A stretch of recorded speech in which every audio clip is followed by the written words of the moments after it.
Hello friends, welcome to the tutorial on R. This is the first part of a 3-part tutorial on the basics of R.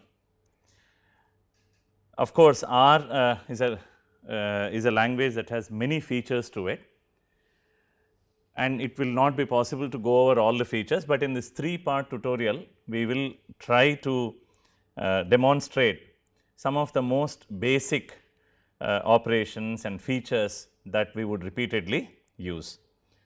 In this first part, we will focus on how to deal with scalars, vectors, matrices, arrays and plotting, because these are some of the most basic things that anyone working in data analysis or data analytics would repeatedly use. Now, what you see on the screen is actually the screen of R Studio. R is the software that performs a numerical and computational data analysis for you, and it comes with its own GUI. It is available on all platforms.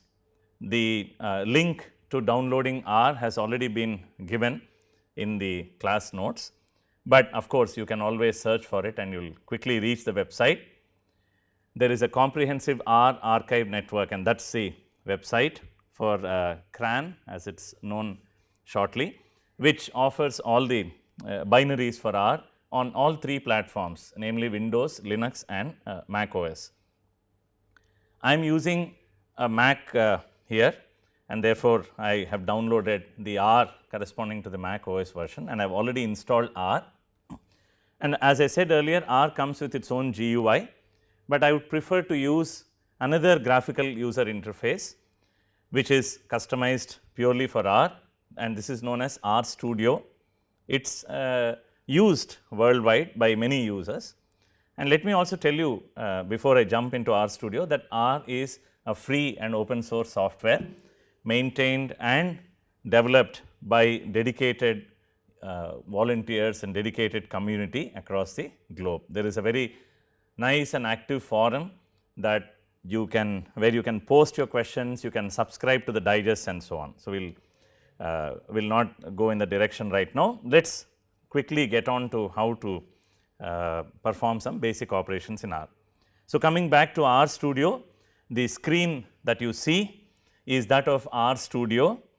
I have already launched it. I suppose you have already installed it, then you launch it, and this is the typical screen that you are presented with as soon as R Studio is launched. You see 4 panels here. On the left top, you have the panel where if you have written any R so called scripts or programs, and if you have already worked on those in your previous sessions and so on, it would show up. Of course, in the first run of R Studio, you would not see any of this screen would be empty. But since I have been using R Studio and on many occasions, I have something here, and this is nothing but a kind of a script file in R. It is not exactly a script file that will show you all the commands that I am going to run today in today's tutorial. So, let us go down further, and as you can see, you can actually scroll down. This is a text file. Now, let us look at the bottom left panel, which is called the console. This is what you would see if you had launched only the GUI that comes with R. But what R Studio has done for you is it has integrated the so called editor where you write your R scripts and so on the top left, and the console where you have at the bottom left, where you would type all the commands that you would perform or you would instruct R to do. And you see whenever you launch R Studio, does not matter whether you are launching it for the first time or the 1000th time, you would see this kind of a display and some kind of messages displayed on the screen. The first line tells you the version of R that you are using or that you have installed. I have installed R version 3.3.2, which is the latest version as of today. And of course, these R versions are given different names. and these names are interesting. And then it talks about gives you some details about R, that it is a free software and so on. And then it will give you some more messages. For example, it tells you to type demo if you want to see some demos, and if you want any help, then you use the help routine and so on. And finally, there is a line here, workspace loaded from something, and we will talk about that a bit later. That depends on certain situations, whether you have saved your previous session and so on. So, let us not worry about that. Now, let us move on to this window here, where we are looking at the top right, and it says environment is empty.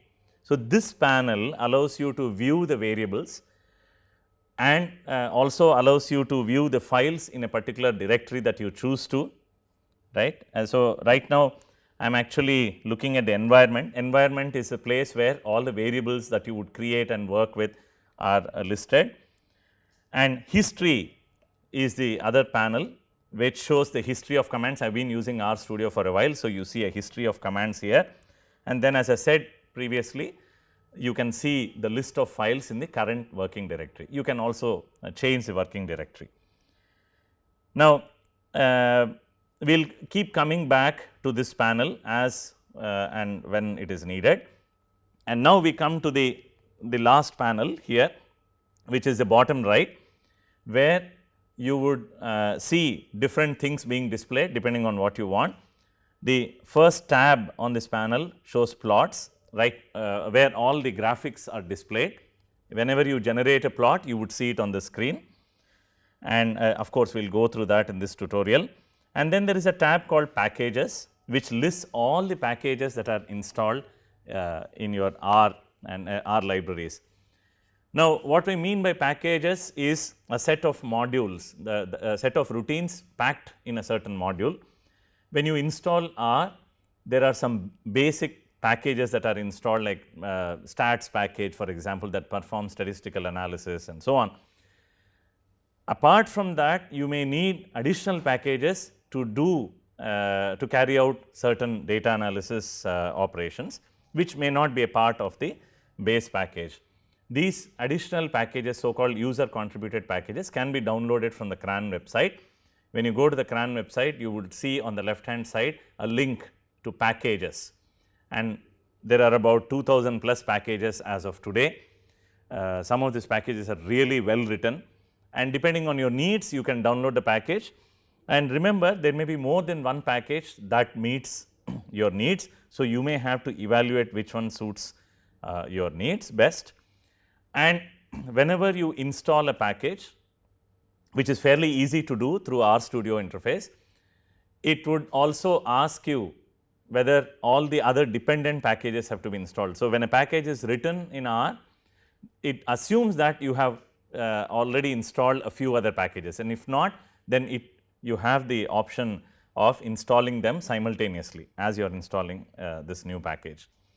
And the other thing that you should be aware of is, whenever you install a new package, there may be routines in that package which share the same name with the base one. So, you have to be a bit careful. We will talk about that a bit later.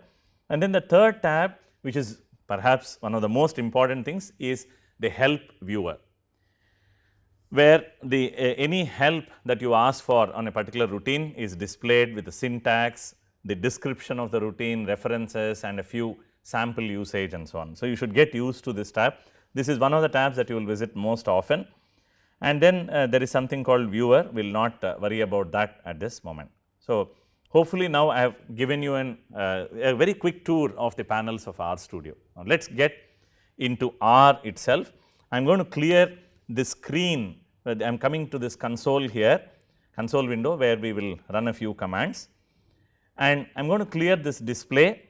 On Mac, I just press Control L. I think this is also the set of commands on the other operating systems as well. So, now the screen is clean, the slate is clean, we can start our R tutorial session. Now, one of the first things that we want to do when we go to a new place, or when we are using the software for the first time, is to learn how to ask for help. That is the most important thing. We know when we are lost, when we want directions, we know we should know how to ask for help. And let us begin with that.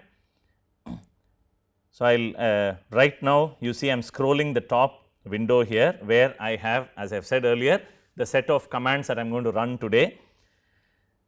And this particular document that I am scrolling on the top left is known as an R markdown document. We will describe what is a markdown document later on. At the moment, let us focus on the commands. So, you see here I have a few sample commands here asking for help. So, for example, I want to know how to use the plot command, which we will use very frequently. And in R, there are two ways of asking for help. One is the question mark option, the question mark way syntax, and the other is to directly use the help, and both syntaxes are shown here. So, let us type here the plot, question mark plot, and the nice thing with RStudio is as you are typing a particular command, it brings up all the relevant commands and allows you to complete the command that you are typing, and that is extremely useful. In fact, this completion is not only available for routines, but also variables that you will generate and you will work with in due course of time. So, it shows that when I type here question mark plot, it says there is a plot, there is plot.lm, there is plot.ts and so on. In fact, you can go down further using the down arrow key to see all the other commands that begin with plot. We are interested in the basic vanilla plot routine here. Although it says vanilla, it is a very powerful routine which takes into account the remaining plot versions as well. So, let us just type question mark plot, press the return key, and as you can see on the right, it brings up the help on the plot routine, and it says the description is given on the top, generic XY plotting. That is what it says. So, that means it can be used as a very generic routine, and depending on what you are plotting, whether you are plotting a time series, whether you are plotting just a vector of data or whatever that you may be doing, this plot routine will call the particular variant of the plot and do the things for you, but that is all internal working. Let us not worry about it, and we will talk more about this plot a bit later. So, this is how you seek help in R. For example, you can ask how to ask for help. So, I can say question mark help, and it brings up the documentation associated with help. Now, observe something, whether it was the plot or this help, the help that comes up in the viewer has the same or more or less identical format for all the routines for which you ask for help. You can see there is a description followed by usage, and then what inputs have to be supplied to the command, what output that particular command gives you, and some sample usages. Every help documentation, that is help documentation, every routine follows the syntax, which is very nice, so that you do not get confused. And the nice thing is with RStudio, you can go back and forth between the different helps that you would have asked in your session. So, I am just going back and forth here, and we will come back to this at a later time. So, this is how you ask for help. As I said, the other syntax is to use the help, as you can see there, or let us say sum, help sum. Oops.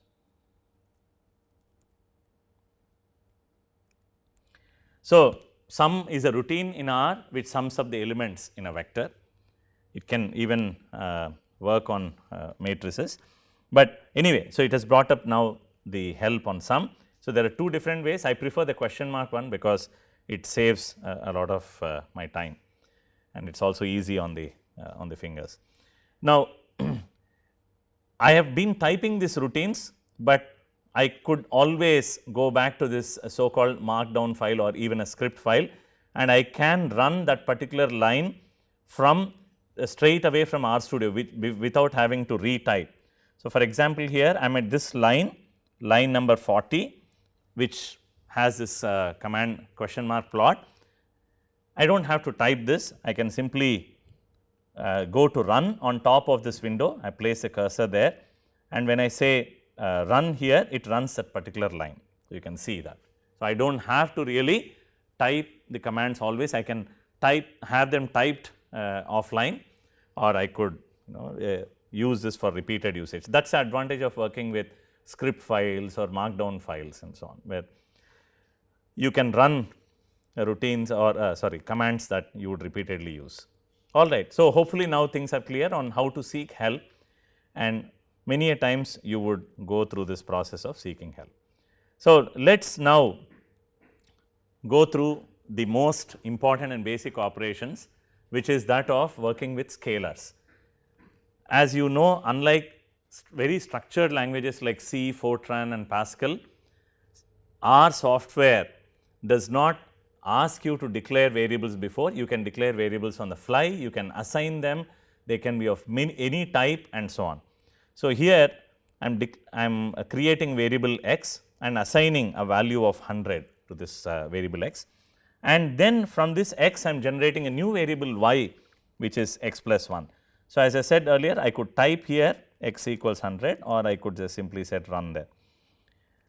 So, now you can see that a variable x has been created, and on the top right you see this variable appearing in the environment. We say this now variable exists in the R workspace. All right. Now, when you type this x equals 100, obviously what happens is variable gets created, but the result is not echoed or displayed. How do we know that this variable has been assigned a value of 100? Of course, I can go to the environment here and see the value, but it is best to see for ourselves in the console by typing the variable name. You can see it shows the value of 100. This 1 in square bracket that you see is only saying that there is one element in x, nothing more. You should not interpret this x as a vector or a matrix and so on. So, do not get confused. And likewise here I could have y equals x plus 1 run from I will just run it from the script here and see what happens. So, I have now run y, this command y equals x plus 1, obviously it shows up in the environment and the value is also displayed. Once again I can ask for variable the value of variable y. Obviously, since x is a scalar, y is also a scalar. I could also ask this variable y to be printed on the screen using the print routine or print command, and it does the same job as the one that we did before. The only difference is the print offers you much more control on how to display a particular variable. For example, if this was a decimal, I could control the number of digits to be displayed after decimals and so on, but we will come to that a bit later. All right. So, this is how you create scalars, you can perform certain operations and so on. We will go over certain more operations later on. Okay. So, we have just learnt now how to create scalars. Of course, you can choose any variable names, and before we go further, a small piece of advice: when you are working with variables and when you are giving names, please exercise some caution so that the variable names make sense. Usually, I would like to avoid a single letter variable, although I have used it here, but in regular assignments and programming and so on, it is better to use variables variable names, so that when you look at the variable name, it is immediately kind of obvious to you as to why or what it contains and so on, and why you would have created that and so on. So, please exercise some caution. I have seen many users using variable names that have no meaning at all, and then they tend to forget. So, spend a lot of time going back and forth trying to recall that variable which is of interest, and in the end it is a colossal waste of time. All right. So, let us move on and quickly look at a few more operations. Right now, just now we looked at addition, and now for example, here the first thing that I would like to show, and which is a beauty of R, is the a different way in which you can assign value to a scalar. Earlier we used the assignment operator, which is the equal to symbol there, but R also offers you the luxury of using this left arrow or right arrow. So, for example, here I have y taking on, if you look at the line here, y takes on a value of 69 and I could type that here. The arrow is created by using the left well less than or equal to symbol on your keyboard and a hyphen. So, that is the arrow, that is how you create this. So, now y has been assigned a value of 69. I could also do the reverse, that means, and that is a beauty with R, I could use the right assignment operator where I am forcing 69 to be assigned to y, and this is how you would do it. The result is the same, of course, but that is a beauty, and multiple assignments can also be done in the same stroke, that is, in a single command you could actually assign many variables with the same value.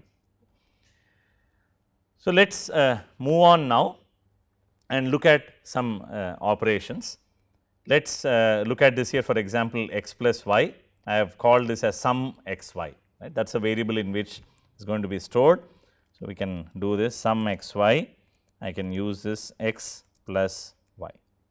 So, sum x y now contains the result of adding x and y. Likewise, you could use the minus sign for performing subtraction, and multiplication is, as usual, you use the asterisk for computing the product of two or more scalars, and division is performed by the forward slash.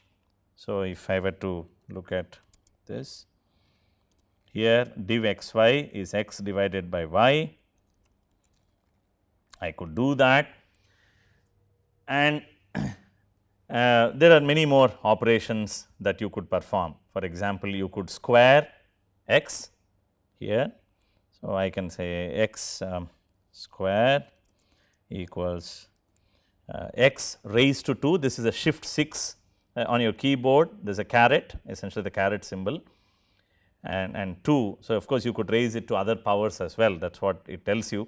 One of the things that you see in the script here is I have multiple commands on the same line, and when you want to do that, you can separate them by a semicolon. So, that is a syntax that you want to be familiar with. In this single line of commands here, I am computing the square of x, I am computing the log of x, and I am computing the square root of x square. I am doing many things in a single line. So long as you separate the commands by a semicolon, you should be fine. Now, there are many other ways of actually creating variables. You can create variables on the fly, and I will show you that a bit later on, where you are working with some other routine or command, and in that command you can not only work with that command, but also create a variable on the fly, and I will make it clear a bit later on. But remember that there are many ways of doing the same thing in R, and that is the beauty. As you get more and more experience with using R, you will figure out how to do the same thing more efficiently, and that is true for many other software packages as well. Alright, so very often we deal with complex numbers. Until now we have spoken of real valued numbers, but here are some examples on how to generate complex numbers or how to assign complex numbers, and finding, for example, the modulus or the magnitude and argument. So, here I am generating a complex number z, which is x plus I y, and the way to do it in R, there are many ways of doing it again. One of the simplest ways of doing this is to use this syntax here, x plus 1 I times y. This 1 I R understands it to be a square root of minus 1. So, when I run this command here, I have z as being generated as a complex number. How do I know it has achieved that? Well, simply ask for z, it shows 100 plus 69 I. In fact, I can ask if z is real, just if is it really complex? So, I can ask for ask R about it. Sorry. Yeah, sorry. So, it should be is dot complex, it says true. On the other hand, if you ask the same question for x, it says false. Okay. So, that is a way of checking the type of the object that you are dealing with. Many a times you may not know, for example, if the outcome of some operation is going to give you a real valued number or a complex valued number, and depending on what you get, you may want to proceed in a particular direction. You can use this is dot command to figure out whether you get a complex valued number or not. And in fact, this is dot kind of syntax is used for checking for other types of objects. For example, if you are dealing with a vector or you are dealing with a numeric or a string, right. So, for example, here is dot numeric, you can ask yes. On the other hand, let us say I create some string here, x string, I can I can simply say hello as a string. So, it is a string here, it is not a numeric variable. And if I were to ask here, see RStudio nicely brings up the relevant routine, and I ask whether this x string is numeric or not, then it says obviously false. And whenever you are typing something and if you do not know if that routine is available or not, RStudio is very helpful. For example, here I am trying to see if x str that we just generated, is it a character, is it a character string, and I want to know if there is a relevant routine. So, the relevant routine, as I start typing, it shows up and it says true, right. So, that is a nice thing about using RStudio. All right. So, now hopefully you are clear on how to generate a complex variable. You can obtain the magnitude and phase, you know every complex number has a magnitude and phase. The magnitude can be obtained by ABS, and that I am storing here in magz, and you can obtain the argument. Notice the uppercase A here, all right. The arg routine or the command gets you the phase of z. And you can also take logarithm of complex numbers, right. You know theoretically it is possible to take logarithm of a complex number, but do not try to take the logarithm of a negative number, because you would be warned not to do so. Because logarithm of a negative number, it does not actually, strictly speaking, you could convert a negative number into a complex number and do all of that, but R does not do that for you. So, it says look, logarithm of negative numbers are not defined, which makes sense theoretically also. So, this is how you take logarithms, and very importantly, whatever operation you perform in R, remember it is a machine. So, it will do whatever you have asked it to do, do not expect it to get the answers correctly for you. You will have to give the right command, and therefore, when you are giving out the command, it is good idea to have an intuitive feel of what to expect and whether you are doing the right thing and so on. So, that is extremely important, because many a times the commands may be syntactically correct, it may perform the operation, but it may not be in line with what you are supposed to be doing theoretically, and in the end the result may be garbage or completely out of sync with what your theory is telling you. Okay, so let us move on.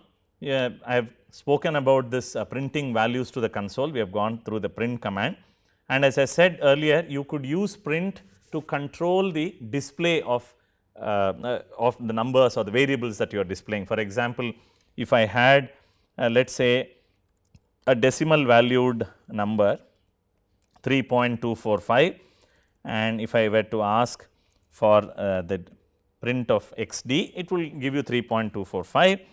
On the other hand, I can ask it to restrict the display, so that to 2, which means essentially it will display only the first number after the decimal. Likewise, if I were to ask for 3, it is actually giving you 3.25. So, you could understand now what it is doing, right. It is actually rounding off things for you. So, that is something to keep in mind. Of course, more help and more features of print can be obtained by looking up the help, and I strongly recommend that you go through that. Many a times it may be necessary to print.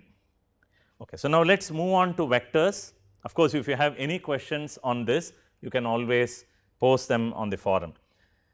and there are also excellent R tutorials through which we have also learnt a lot, and therefore, I suggest that you refer to some these excellent tutorials either which are available either as PDF documents, or there are websites dedicated to showing you how to do things in R, and make sure that you make good use of these resources available on the web. So, let us move on to vectors now. You know, vectors are very essential objects. Every time we perform a univariate time series analysis, what we are dealing with is vectors. So, every univariate time series is actually a vector. On the other hand, every vector is not a time series, because a time series is an ordered collection of numbers. There is a serial nature to it. Therefore, it is important, whether you are dealing with time series or pure data, to know how to handle vectors, how to manipulate them and so on. So, once again here I have now x here, for the sake of clarity, to distinguish between the scalar and a vector, I am renaming the variable here to x VEC and y VEC, so that I can distinguish between the vector and scalar versions of x and y. So, I have changed here. Vectors are created in R in many different ways depending on the nature of the vector. The simplest form or the simplest way of generating a vector is to use the C command in R, and C stands for concatenation. So, what the C does is it takes a bunch of numbers that you are supplying and concatenates all of them to produce a vector. And one of the most important things that you should remember in R is that a vector is not a one dimensional matrix. There is a big difference between a vector and a matrix. So, R does not treat the vector as a matrix. So, here by issuing this command, essentially I am going to generate a vector called xVEC, and look, so it is displaying the row, it displays it as a row. It does not matter whether your vector is a column vector or a row vector, always R will display the elements of a vector row wise, that is it in that pattern. So, do not get confused by the display. And there is this another y vector that we are creating using a different assignment operator that we have talked about before. In this case, you can see that I have a certain serial nature to the elements of the vector. So, I am saying concatenate 1, 2, 3, 4 and 5. I do not have to use C for this. Instead, I could actually do it in two different ways. For example, I could have said just to compare y vec2, I could have said simply 1 to 5 enclosed in parenthesis, or I could even omit the parenthesis. So, when I do this, I have the same result as I had before. The other way of doing the same thing is to use the SEQ routine, standing for sequence or sequential series there. So, let us create a third variable where I use sequence, and you see immediately RStudio brings up. And the nice thing about RStudio is you could press the tab and bring up the help on the syntax, so that you do not have to again go to the help window, look up the syntax and so on. Simply press the tab and it will bring up the help.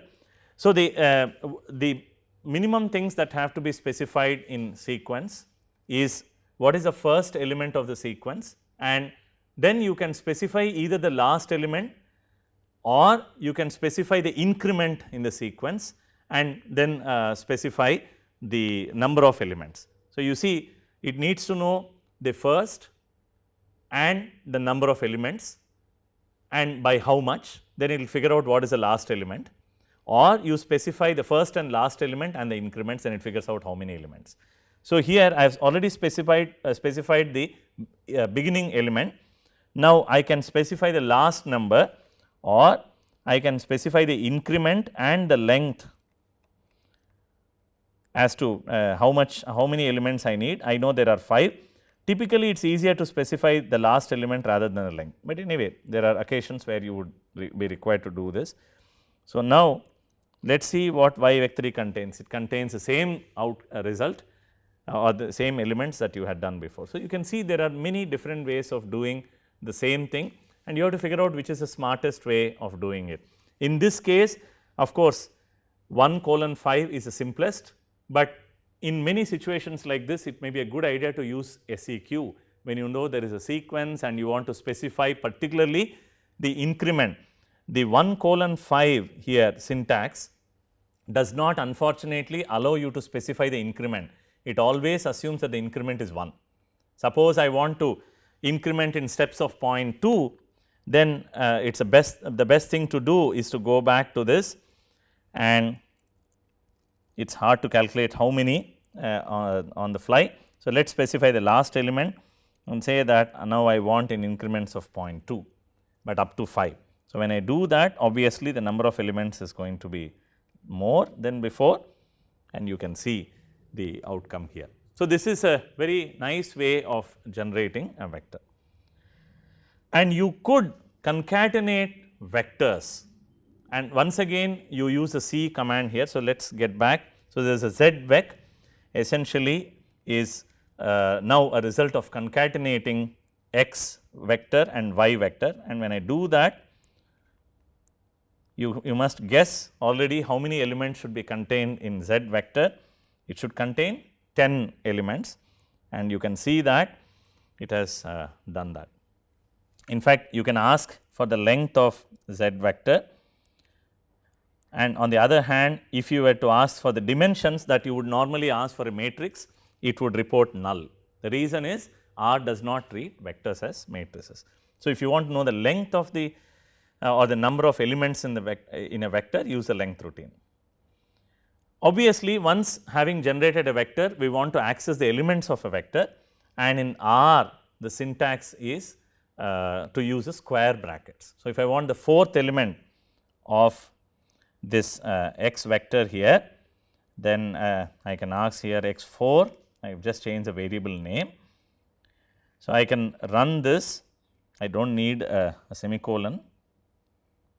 So, now I have the 4th element stored in x4, and we can check if indeed it is the 4th element, which is it is.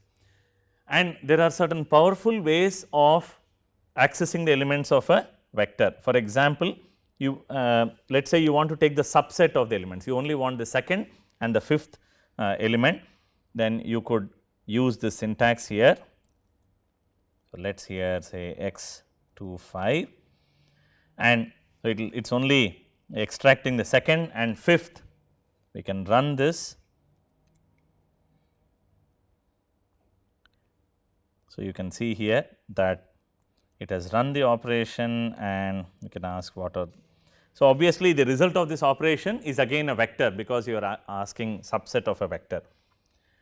And you could also use logical operations as indices being passed on to the square brackets. For example, you are asking all the elements of x that are greater than 5 to be reported. Right. So, here you say that get me, first find out, so xvec greater than 5 is a Boolean operation. Let us see what is the output of that. When you do this, it says, well, only the 3rd and 4th elements are greater than 3rd, 4th and 5th elements are greater than 5. The first two are smaller than 5. Therefore, when you pass on this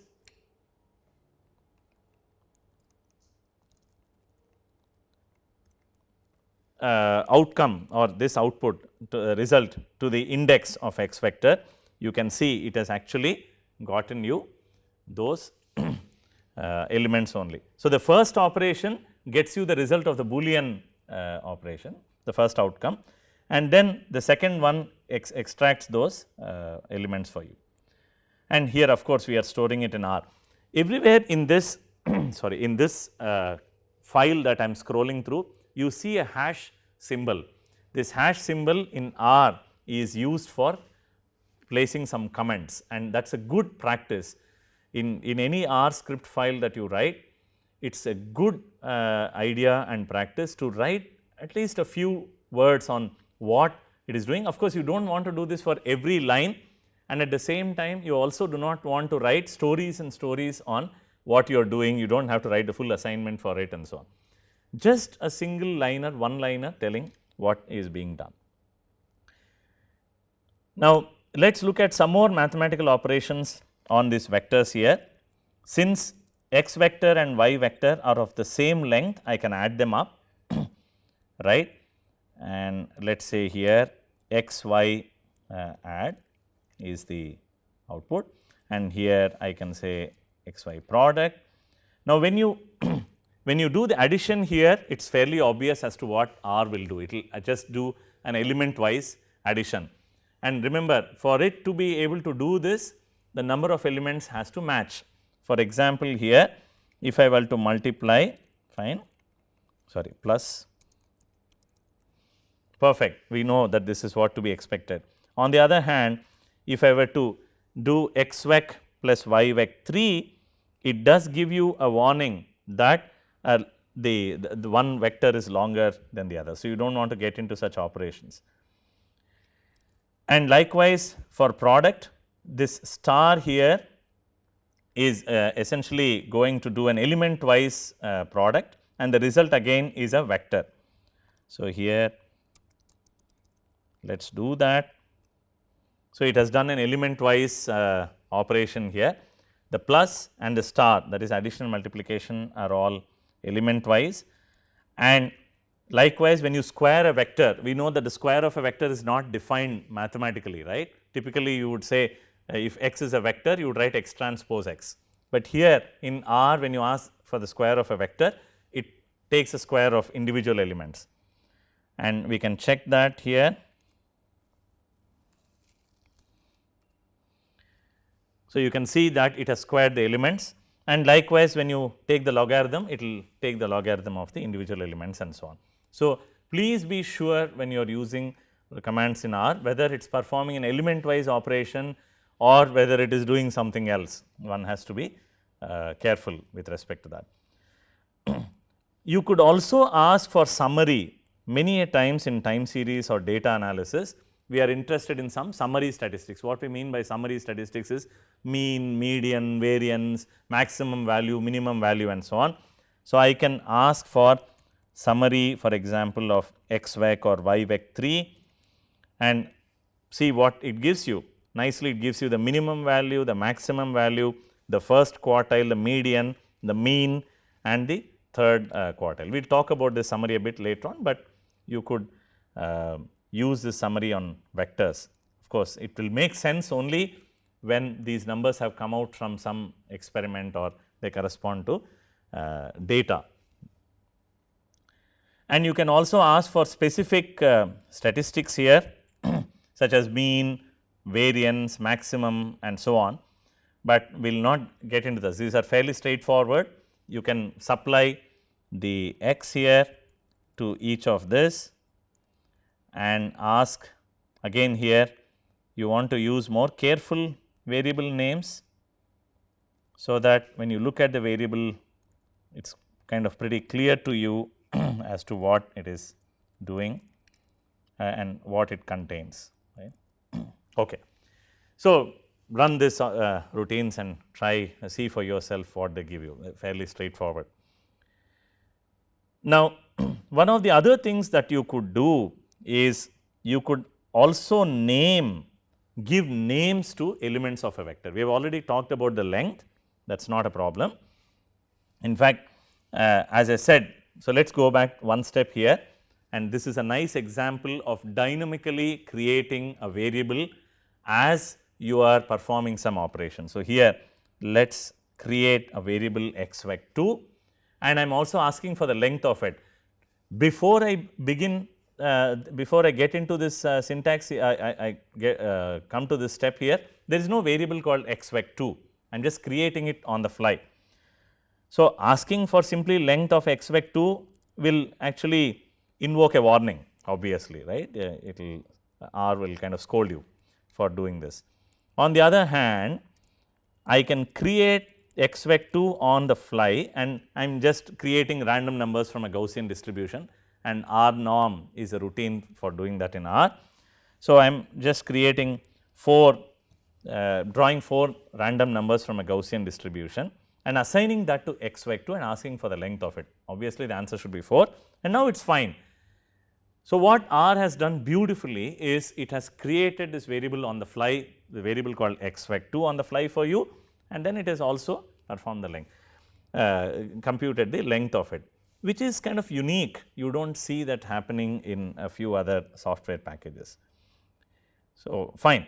So, this is what I meant by dynamic assignment or dynamic allocation of variables. Now, the other thing that I mentioned earlier is you can give names many a times when you are collecting data. Let us say you are collecting heights of individuals and marks you have of individuals, and these, although they are just a vector, you would like to know if it is a vector of marks that have been given out in a class, what is the student's name or who has gotten this marks, and R allows you to assign names to each elements, and this is what we are doing here. For example, we had xvec and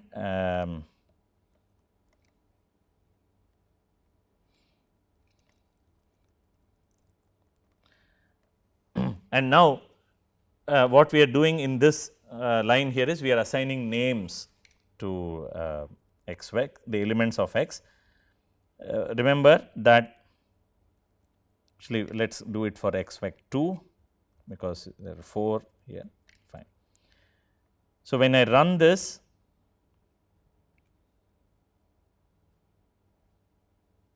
here it has now assigned names to the elements of xvec2. So, that when I ask for xvec2, unlike in the previous case when I just maybe without the names, it would have just printed the elements. Now, it is also printing the names of those elements, which are very useful in data analysis.